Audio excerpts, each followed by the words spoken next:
Hello, and welcome to the lore of Braunhaven. Today, I'm going to be discussing character backgrounds. We're going to revisit this idea of character backgrounds and how to expand upon that. And we're going to start off with the ridiculous notion that many in the OSR have that for some reason having a character background is controversial. So a lot of people in the OSR, you'll find this especially on X, formerly known as Twitter, which is honestly not surprising considering the crowd that X draws. But uh, there is this notion that no character should have a background. I've seen this stated time and time again that your character's background is should be levels 1 through 3. And the reason that this is absurd is because in the same breath they will then say that there's no such thing as a first level fighter whose background was the 18-year-old farm boy that picked up his father's sword and decided to go out adventuring. This is absurd because uh, the assumption here is that they have, and they've literally stated this, is that every fighter is going to be mid 20s to mid 30s. They have mustered out of a military. So if your character background is levels 1 through 3, how is it possible that you have this fighter who is 28 years old, has mustered out of the king's army, and is starting his adventuring career at level 1? How is it that he has no background? This is a completely ridiculous claim and should be just disregarded completely outright. Don't even respond to these people because it is absurd at face value. Not to mention the fact that the idea that no fighter can be the 18-year-old farm boy that picked up his father's sword and decided to go adventuring flies in the face of nearly every hero's journey, mythical saga, or tale that has been told since time immemorial. So this idea that your character shouldn't have a background before playing through levels 1 through 3 is completely ridiculous and should be disregarded. Going as far back as basic Dungeons and Dragons, there is an assumption that your character has some kind of background, and that assumption comes in the fact that you have to pick an alignment as part of your character creation process. Now, there was no detailed instructions or even a mention of creating a background in basic Dungeons and Dragons. But you have to have some kind of background in order to have an alignment. This character came from somewhere, and I don't know anybody going back all the years that I've played Dungeons and Dragons, back to the late 70s. I don't know anybody who created a character and during that process not give it some thought about where they believe this character came from. These people don't exist in a vacuum. They came from somewhere.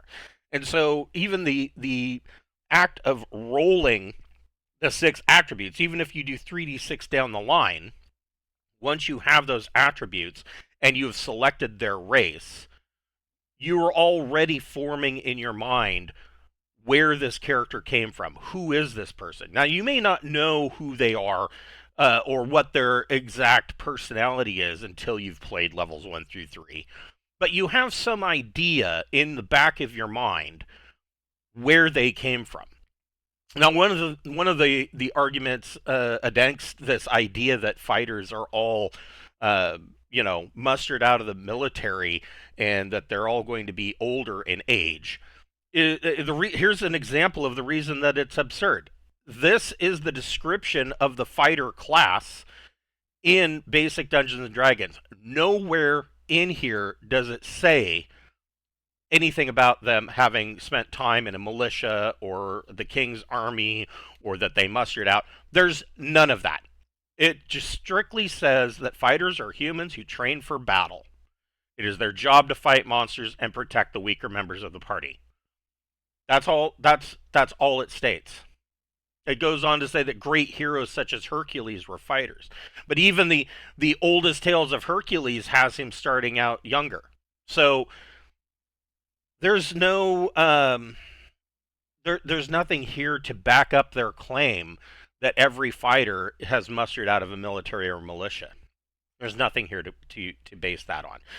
Going into AD&D First Edition's Player's Handbook, it does bring up the idea that your character should have a background. It says, next you must name him or her and possibly give some family background. And in parentheses says, and some next of kin as an heir to your possessions of your character if he or she should meet an untimely death. And this will personify the character. It's stated right here. You in the First Edition AD&D Player's Handbook, you should be going out and giving your character at least some background. And again, this goes back to you have to pick an alignment for them. I mean, if they had to learn their ideals and what their alignment or disposition is from somewhere, and usually those types of ideals comes from how they were raised, parents, the community that they lived in. I mean, there can be some divine intervention. There can be a natural tendency towards good or evil or right and wrong. But for the most part, these are things that are taught, and so that had to come from somewhere, and that implies that there's a background. They didn't just come into existence suddenly, popping into the world at level 1. Something happened before level 1.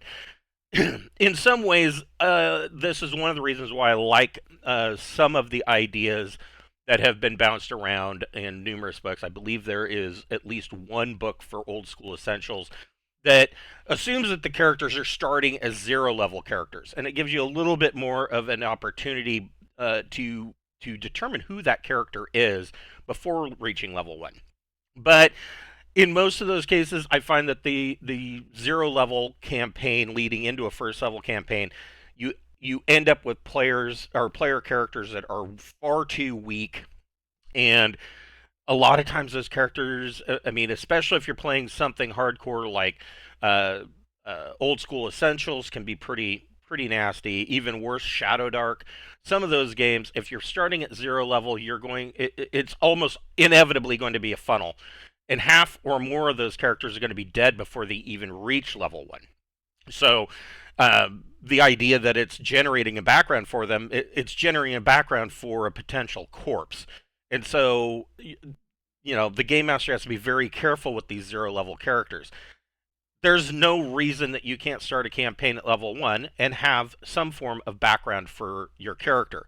Now, this idea that you have to have some kind of background really kind of exploded after First Edition, but it really came into its own with Third Edition. And a lot of the younger OSR crowd, the millennials and, of course, the Gen Zs, they think of Third Edition D&D as part of the OSR. I'm not really one of them. My cutoff for OSR would probably be Second Edition, and even that is a stretch. I think the cutoff is really more First Edition for me.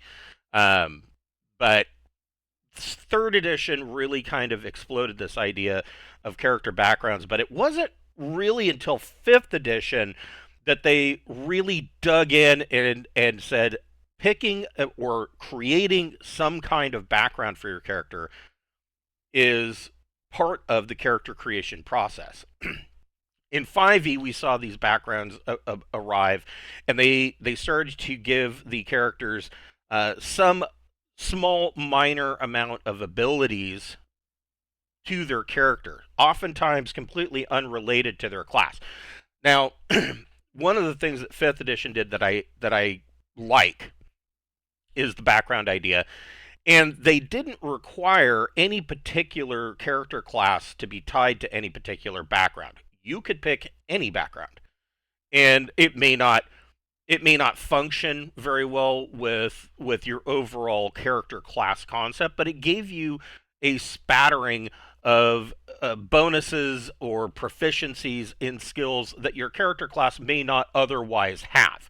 And so in this, um, it gave your character a little bit more of a rounded idea. Now, with these character backgrounds, you don't need to necessarily go so far as to write out a paragraph or two of what that character's background is, but knowing what the background is that you have selected has already started to form the idea of where this character came from in the back of your mind. And so you don't necessarily have to know every detail. You can kind of take these character backgrounds and work with them over a period of time between levels 1 through 3 to figure out who that character truly is.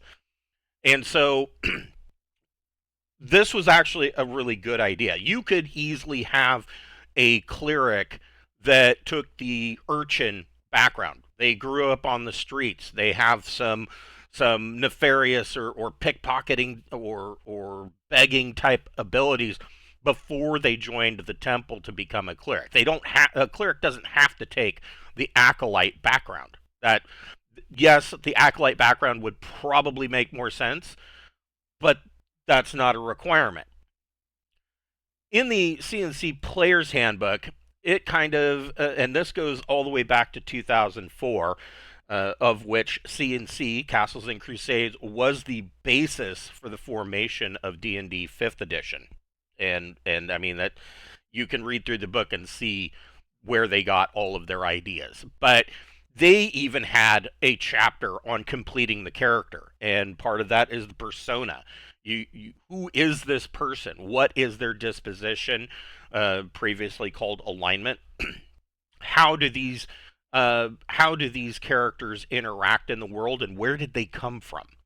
Now, this goes into a deeper level when you look at the Castle Keeper's Guide, and they have secondary skills. Now, generally, there are two ways of doing this. You can roll randomly, have each player roll randomly and pick a skill, or you can have them, I do this, you can have them select a skill that they want. And it says that in general, you're going to only have the characters take one secondary skill, maybe two if circumstances dictate. I personally, I like the idea of them having two, mostly because if before level 1, these are all basically assumed to be probably apprentice level backgrounds. So let's say that you took smithing as your background, and you were a blacksmith's apprentice. There's more to being a blacksmith apprentice than just blacksmith. You may also have some knowledge in alchemy, because alchemy is not just about making potions or magical concoctions. It is literally, alchemy is literally the transmutation of elements. And so you're talking about the creation of alloys. How do you make bronze from copper and tin? So part of that initial training, in addition to blacksmith, you might have alchemy, or you might have blacksmith, and you might have animal handling, because you have to be able to handle the animal, the horse, in order to shoe it, etc. And so I like the idea of most of them having two skills, but they should be in some way related to one another. If their background, for instance, is a guild member, first question is what guild? And so if they choose that they are a member of the Guild of Brewers, Distillers, and Vintners, then they would have to take a secondary skill of vintner, or they would have to take brewing or distilling. And in addition to that, they might have something such as appraisal bartering. And in that, they would be able to function as a guild member, being able to appraise a vintage of wine, for instance, tasting it, making their appraisal, and then bartering for a cost or what the value of that said wine is. And these two skills don't exist in a vacuum. They are helping one another. In order for them to be able to make the appraisal, in order for them to barter for a price, they have to know how the wine was made. Hence the vintner skill. And so, uh, I always allow two skills. Moving forward, I am currently working on this now. I am coming out with an entire book of character background packages. I'm not necessarily certain I'm going to. I'm not married to this title. I might go with something more like character background careers or something like that. And each of these packages, uh, the character can select a package, and it will suggest the it will give the background secondary skills that come with the package, and there will always be two. It will give them some starting equipment, usually minor items that are going to be involved with those two skills. So if one of those skills is cartography, you're probably going to have an inkwell quill and 10 sheets of parchment so that you can actually make a map. If you are, for instance, a blacksmith a blacksmith, you might have a hammer. Not necessarily, you're not going to carry around an anvil with you, but you might have a hammer. You might have some tongs or blacksmith's tools in a leather wrap that you carry with you, things like that. It will have suggested advantages for first level. So a lot of time, and these are only suggestions.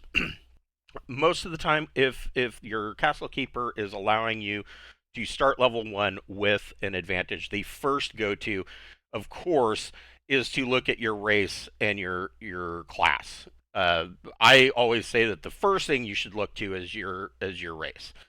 So if you're a dwarf, you go into the heritage advantages, and there will be a whole bunch of things there for a dwarf. But if you are a fighter, you might pick a first level combat feat or a defensive feat or something like that. But a lot of these if you may not have an idea of what you want yet, and a lot of these backgrounds will suggest a feat or excuse me, an advantage that you can take um, at first level, and they will be things that will be based upon what that character background career is. So it might be in a lot of cases, because there's not a whole lot that that you can take at level 1. You're very limited in your choices. Knack and one of the sub items, such as acrobatics, agility, lore, tradecraft, things like that. You might take that. Another good one for almost every class is dodge, because you don't want to be there when the blow is landed. So they will have these suggested advantages, and then it will have a list of suggested classes that would go well with this character background. And I'm going to state here again that there is absolutely no requirement to follow those suggestions. Any class can pick any background. And so, I mean, you might end up with some secondary skills that are, of course, tied to your secondary attributes, and you might have to get an 18 or better to succeed in those.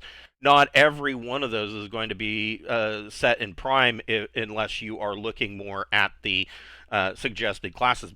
But that shouldn't deter you from picking a secondary class. A lot of these secondary careers, or I'm sorry, background careers with their secondary skills, are going to have features that may allow you to do something simply because you have a background in it. You don't have to make a roll. If you are playing a courtier, you are going to immediately know the ins and outs of the being in a nobleman's court or a royal court. And in a lot of cases, those features will also give you some kind of bonus, usually no more than a +1. But for instance, Like with the courtier, you may get a +1 to any perception-based wisdom check to find out, or to spend some time in the court picking out who the movers and shakers are and where to get your gossip from.